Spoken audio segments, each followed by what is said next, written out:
तो इस कहानी की शुरुआत अलास्का की एक टाउन से होती है। ये टाउन एक ऐसे इलाके में था जहाँ 30 दिन के लिए सूरज नहीं निकलता, लेकिन ऐसा सिर्फ साल के एक महीने में ही होता है। कल से यहाँ 30 दिन वाली लंबी रात शुरू हो जाएगी। हर साल जब भी दिन आते हैं तो कुछ लोग इन दिनों को छुट्टियाँ समझकर इन्हें मनाने के लिए कहीं बाहर चले जाते हैं, जबकि कुछ लोग यही रहते हैं। तो इस वजह से लोग आज भी तैयारियां कर रहे थे। अब इसी टाउन का एक शेरिफ जिसका नाम इबन था, वो अपने साथी के साथ टाउन से बाहर आता है छानबीन करने, क्योंकि इन्हें एक जगह पर कुछ जले हुए मोबाइल मिले थे। पहले तो इन्हें लगता है कि जरूर ये किसी की शरारत है। इतना ध्यान ना देते हुए ये वापस टाउन में आ जाते हैं। पर टाउन के सभी लोग काफी मसरूफ थे। उन्हें इस बात की खबर नहीं होती कि कोई टाउन के सभी कुत्तों को पकड़ पकड़ कर बड़ी बेरहमी से मारता जा रहा है। जब एक ड्राइवर जनरेटर के लिए ट्रक में तेल ले जा रहा था तो वो तेल ट्रक में से लीक होने लगता है और सड़क पर बिखरता जा रहा था। इसलिए इबन उसे रोककर फाइन लगा देता है, जो चीज उस ड्राइवर को बिल्कुल भी अच्छी नहीं लगती। हम एक लड़की को देखते हैं जिसका नाम स्टेला था। वो इबन की वाइफ थी और उसे आज इस टाउन से निकलना था। वो अपनी गाड़ी में थी और एयरपोर्ट के लिए जा रही थी, तभी उसका एक्सीडेंट हो जाता है। उसकी गाड़ी एक खुदाई करने वाली गाड़ी से टकरा जाती है। अब खुशकिस्मती से स्टेला तो बच जाती है, पर उसकी गाड़ी का काफी बुरा हाल हो गया था। तो इसीलिए अब वो अपने हस्बैंड इबन को कॉल करके उससे मदद मांगती है। अब उसकी मदद के लिए इबन को तो नहीं जाता, पर अपने साथी को भेज देता है। उसका साथी जब स्टेला के पास पहुंचता है तो उसे लेकर एयरपोर्ट के लिए निकल जाता है। अब वो बहुत कोशिश करता है टाइम पर उसे पहुंचाने की,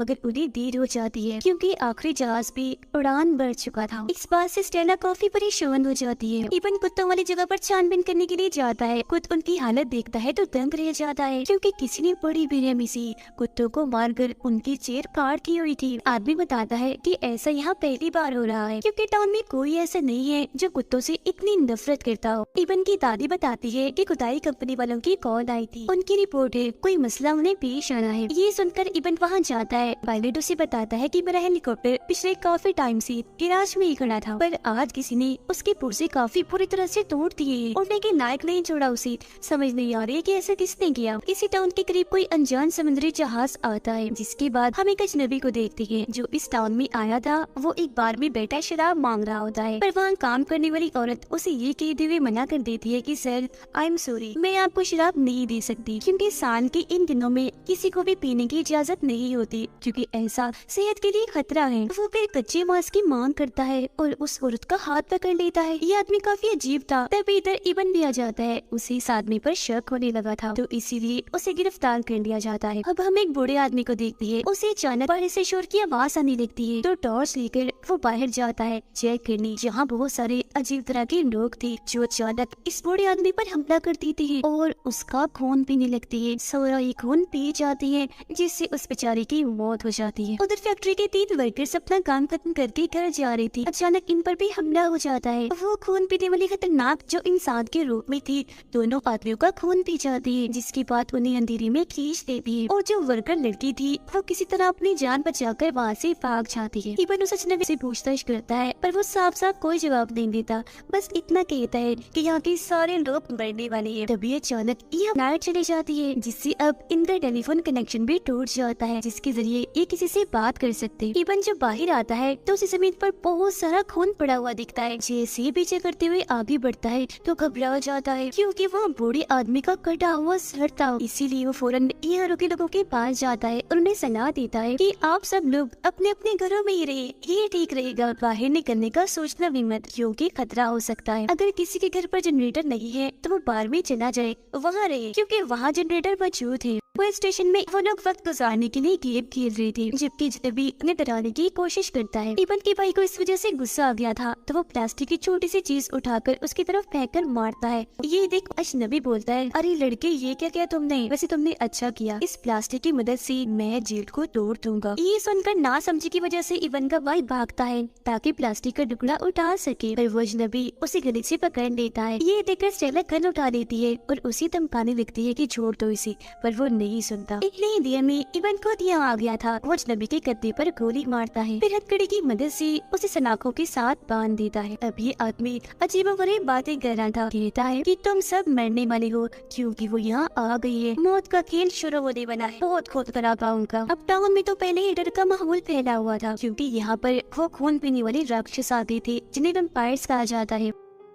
उन्हें लगता है कि जरूर यहाँ कोई खूनी आ गया है जो सब लोगों को मारेगा, इसीलिए ये गाड़ी लेकर उस खूनी को पकड़ने के लिए निकल जाते हैं। इन्हें अजीब सा महसूस होता है, इसीलिए ये दोनों गाड़ी से बाहर आकर दूरबीन से देखने की कोशिश करते हैं। स्टेला को वहाँ कुछ दिख जाता है जो देख काफी घबरा गई थी और इवन से कहती है कि हमें यहाँ से निकलना चाहिए। वो जल्दी से गाड़ी में बैठकर टाउन वापस आने के लिए निकल पड़ती है, लेकिन तभी एक वेम्पायर इनकी गाड़ी पर हमला करके ऊपर चढ़ जाता है। इवन उस पर गोली चलाता है पर वेम्पायर पर उसका कोई असर नहीं होता, तो इसलिए स्टेला जोर से जैसे ब्रेक लगाती है वो नीचे गिर जाता है, जिससे आखिरकार इनकी उस वेम्पायर से जान छूट जाती है। जैसे ये टाउन में आते हैं यहाँ की हालत काफी बुरी थी, गाड़ियों में आग लगी हुई थी, हर तरफ लाशें बिखरी हुई थी क्योंकि वेम्पायर्स का यहाँ पर हमला हो गया था। इवन की दादी पुलिस स्टेशन से उनसे राब्ता करने की कोशिश करती है और ये दोनों जैसे वहाँ पहुँचते हैं तो ना तो वहाँ इवन का भाई था और न ही दादी, हर तरफ खून ही खून बिखरा पड़ा था। ये देखकर उन दोनों को काफी बुरा लगता है, लेकिन अजनबी उधर ही था जो अभी भी वैसा का वैसा बंधा हुआ था। इवन गन लेकर उसे मारने के लिए जाता है क्योंकि वो बस एक ही बात कह रहा था कि मैंने ही उनकी मदद की, मैंने ही उनका रास्ता बनाया। वो यहाँ वेम्पायर्स की बात कर रहा था। स्टेला उसे रोकती है कि मत मारो इसे मारने से कुछ हासिल नहीं होगा, तो इसीलिए वो रुक जाता है। फिर अब बाहर हम इन वेम्पायर्स और उनके लीडर को देखते हैं जो अभी तक छुप छुप कर ही हमला कर रही थी। तब इनका लीडर कहता है कि अब जैसे तुम्हारा दिल करे वैसे हमला करो बगैर किसी से डरे, क्योंकि अब हमें रोकने वाला कोई नहीं है। लेकिन हाँ, एक बात याद रखना, इन सभी को मारने के बाद इनकी सर काट के अलग कर देना ताकि वेम्पायर्स न बन जाए, हमारी तादाद बढ़ने देनी चाहिए। इतना कहते ही ये टाउन के लोगों पर हमला कर देती है और ऐसे फिर कत्ले आम शुरू हो जाता है। बड़ी बेरहमी से ये उन्हें मारती जा रही थी। हालांकि अपनी हिफाजत करने के लिए लोगों के पास गन्स थी, पर गोली का उन पर जरा भी असर नहीं हो रहा था।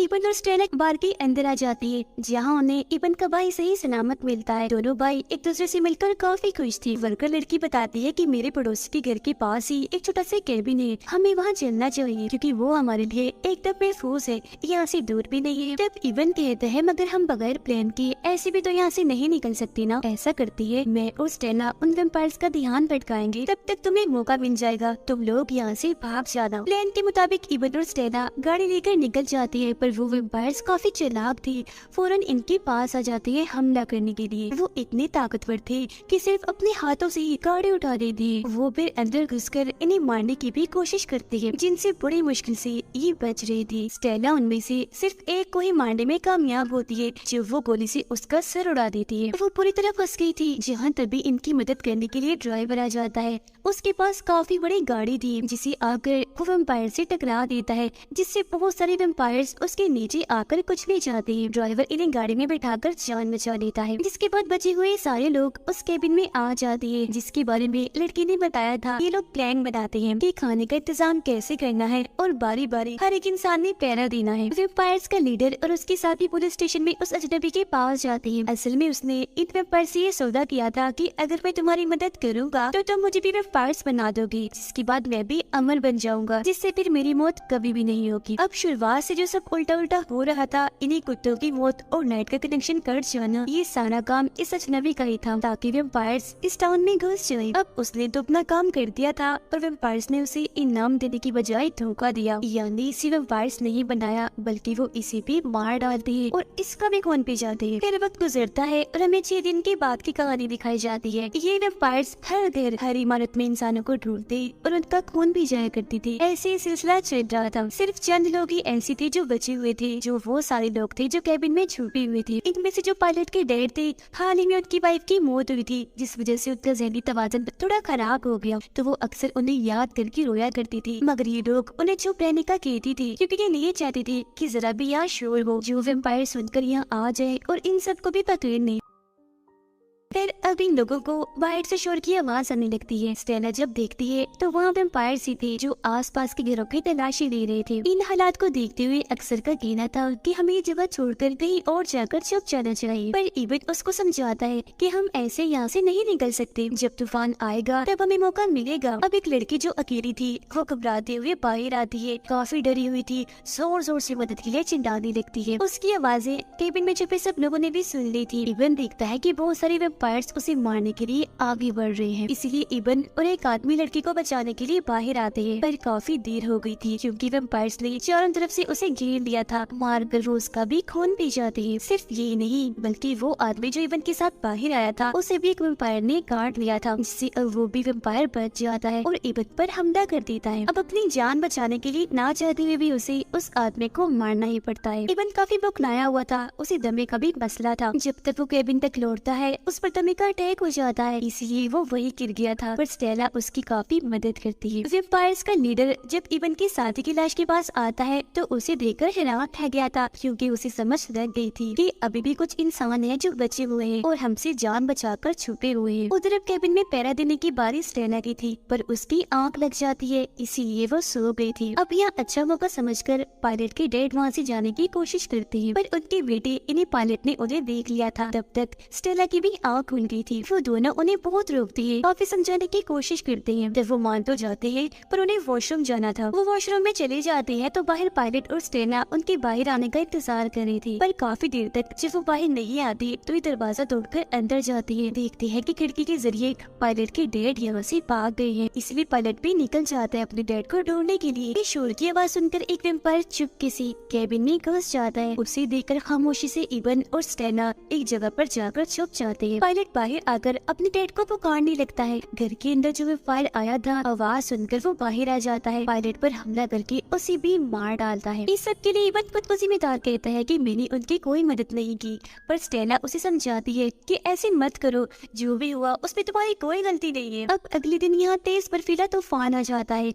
बाहर इन्हें कोई वैम्पायर नहीं दिखता तो ये लोग बाहर आकर कहीं और जाने लगती है, क्योंकि अब इनके पास भी राशन खत्म हो रहा था। इनका प्लान था कि सबसे पहले तो हम सुपरमार्केट जाएंगे, जहाँ से खाने का बहुत सारा सामान लेंगे, और फिर उसके बाद खुदाई कंपनी में चले जाएंगे, क्योंकि बाकी अंधेरों के दिन ये वहीं गुजारने वाले थे। अब ये लोग जैसे तैसे सुपरमार्केट पहुँच तो जाते हैं, जहाँ ढेर सारा खाने का सामान भी था, पर एक वैम्पायर बच्ची इन पर हमला कर देती है। तभी लोग उसे रोककर मार देते हैं। उसे इबन के भाई ने मारा था, जिसके बाद वो दुखी हो जाता है, क्योंकि वो ऐसा करना नहीं चाह रहा था, पर करना जरूरी था। अब खाना तो ये ले लेते हैं, पर मुसीबत अब ये बाहर नहीं जा सकते थे, क्योंकि तूफान थम चुका था। इन्हें अब इंतजार करना था दोबारा तूफान के आने का, या फिर ये अंधेरे वाले दिन खत्म होने का। फिर अब इन्हें यहाँ ऐसे ही 18 दिन गुजर जाते हैं, लेकिन यहाँ रहना किसी खतरे से खाली नहीं था, क्योंकि वैम्पायर्स हर इमारत को चेक कर रही थी। ये लोग पुलिस स्टेशन जाने का प्लान बनाते हैं, पर इस बार भी इन्हें उनका ध्यान भटकाना था। अब इबन सबको बताता है कि वैम्पायर सूरज की रोशनी में नहीं आते, और मेरी दादी यूवी लाइट इन्हें अल्ट्रावायलेट की रोशनी में पौधे उगाया करती थी, जो दरअसल सूरज की शुआएं ही होती है। तो अगर मैं इन्हें उस घर तक ले जाऊँ जहाँ यूवी लाइट है, तो मैं इन्हें खत्म कर सकता हूँ। फिर प्लान के मुताबिक इबन वैम्पायर्स का ध्यान भटकाता है, और ये सारे लोग पुलिस स्टेशन की तरफ भागने लगते हैं। फिर यूवी लाइट से वैम्पायर लड़की को मार गिराता है, जो लीडर की साथी थी, पर वो वैम्पायर्स काफी चालाक थी। वो उस कनेक्शन को ही काट देती है जिससे यूवी लाइट जल रही थी। अब वॉकी टॉकी जो मोबाइल डिवाइस होती है, उसके जरिए इबन बाकी लोगों से राब्ता करता है और कहता है कि मैं यहाँ मुसीबत में फंस गया हूँ, पर तुम सब लोग अपनी अपनी जानें बचाओ। अब ये सुनकर ड्राइवर एक बार फिर इबन की जान बचाने के लिए खुदाई वाली गाड़ी लेकर चला जाता है, जहाँ इस बार भी वो बहुत सारे वैम्पायर्स को कुचल देता है। आखिर में वो धमाका भी करता है, पर बेचारा लीडर के हाथों पकड़ा जाता है, इसे भी वो लोग मार देते हैं। अब इबन तो सही सलामत पुलिस स्टेशन आ जाता है, पर वर्कर आकर सबको बताता है कि मैंने आप लोगों से एक बात छुपाई। सुपरमार्केट में मुझे बच्ची ने काट लिया था, जिससे अब मैं भी वैम्पायर बनने वाला हूँ। तो इसलिए इबन अब तुम ऐसा करो, मुझे मार डालो, ताकि मैं बाकी के लिए खतरा न बन सकूं। अब हालांकि इबन ऐसा करना तो नहीं चाहता था, पर सबकी जान बचाने के लिए वो उसे दूसरे कमरे में ले जाता है और उसे मार डालता है। गोली की आवाज सुनकर सभी काफी घबरा गई थी। अब 27 दिन गुजर गए थे। इन्होंने जैसे तैसे खुद को अब तक जिंदा रखा हुआ था। अगले दिन ये देखती है कि घर में लाइट जल रही है। तब इबन और स्टेला फैसला करते हैं कि हम वहाँ जाएंगे, हो सकता है वहाँ कोई मौजूद हो जिसे मदद चाहिए। जब ये लोग वहाँ पहुँचते हैं तो इबन के साथी को वहाँ पाती है, जिसने अपने फैमिली को ही मार दिया था, ताकि उन वैम्पायर्स के हाथों वो दर्दनाक मौत ना मरे। वो अब खुद को भी मारना चाह रहा था, पर इबन उसको रोक देता है। बाहर तूफान आ गया था, तो ये लोग यहाँ से निकल जाते हैं और खुदाई कंपनी में अब ये जाने वाले थे, पर तभी इन्हें शोर सुनाई देता है। जल्दी से एक जगह जाकर छुप जाते हैं। तभी इधर एक बच्ची बाहर आती है। स्टेला उसे बचाना चाहती थी, पर एक वैम्पायर ने उन्हें देख लिया था। तब इबन अपने दोस्त को कहता है कि मेरी वाइफ और बच्ची को ले जाओ। खुद वो वेम्पायर के सामने आ जाता है ताकि उन दोनों की जान बच जाए, पर उसका साथी स्टेला और बच्ची को वही छोड़कर फैक्ट्री के अंदर चला जाता है। इबन भी वापस आ गया था। वो और कुछ और लोग जैसी तैसी करके खुदाई कंपनी में पहुंच ही जाते हैं, पर इबन को तब दुख होता है जब वो स्टेला और बच्ची को यहाँ नहीं पाता। उसका साथी वे लोगों के पास पहुंच गया था, पर एक वेम्पायर जिसका पीछा कर रहा था यह आकर सभी पर हमला कर देता है। इबन उससे लड़ता है, लेकिन उसका साथी वेम्पायर को पकड़कर ग्राइंडर मशीन में डाल देता है, जिससे उसके टुकड़े टुकड़े हो जाते हैं। पर तब तक वेम्पायर ने उसे काट लिया था। अब इससे पहले कि वो वेम्पायर बनता, एक कुल्हाड़ी से इबन उसे मार देता है। बाहर सारे वेम्पायर्स घूम रहे थे। 30 दिन भी होने वाले थे, जिसके बाद सुबह हो जाएगी। और वॉकर टॉकी के जरिए इबन और स्टेला की बात होती है। वो उसे बताती है कि बच्ची को लेकर मैं गाड़ी के नीचे छुपी हुई हूँ। बस कुछ ही देर थी जब तक इन्हें खुद को कैसे भी करके बचाना था। वेम्पायर वहाँ आकर हर जगह आग लगा देते हैं ताकि अगर कहीं इंसान छुपे हो तो वो बाहर निकल आए। यहाँ स्टेला बेचारी फंस चुकी थी। अगर वो बाहर नहीं आएगी तो जलकर मारी जाएगी, लेकिन अगर आ गई तो वेम्पायर के हाथों नहीं बच पाएगी। अब इबन ने उन्हें तो बचाना ही था, इसीलिए वो अपने साथी जो वेम्पायर बन चुका था उसका खून सिरिंज पे भरकर खुद को लगा लेता है। वो यहाँ अपनी वाइफ को बचाने के लिए अपनी जिंदगी कुर्बान करने जा रहा था। अपनी भाई को अलविदा कहता है और स्टेला को बचाने के लिए बाहर निकल आता है। वो यहाँ सिर्फ वेम्पायर के लीडर को लड़ने के लिए चैलेंज करता है। वो जैसे आगे आता है इबन उसे पूरी तरह मारने लगता है। वो उठा कर उसे पटक रहा था हर जगह, क्योंकि वो नहीं जानते थे कि इबन भी अब एक वेम्पायर बन चुका है, जिसके अंदर इतनी शक्ति आ जाती है कि अब एक ही बार में वो वेम्पायर के लीडर को ही खत्म कर देता है। सूरज निकलने ही वाला था, इसलिए बाकी बचे वेम्पायर्स भाग जाते हैं। अब यहाँ स्टेला और बच्ची को भी बचा लिया जाता है। अब इबन और स्टेला ने वादा किया था कि वो उगता हुआ सूरज एक साथ देखेंगे, इसीलिए एक जगह पर बैठकर सूरज को निकलते हुए देख रही थी। जैसे सूरज निकलता है इबन राख बन जाता है। स्टेला उसे गले लगाकर रोने लगती है। वो फिर बेचारा राख बनकर उड़ जाता है। और ये सीन काफी दुखी था, क्योंकि स्टेला बहुत रो रही थी अपने हस्बैंड को खोकर। और इसी सैड एंडिंग के साथ ही कहानी इधर ही खत्म हो जाती है।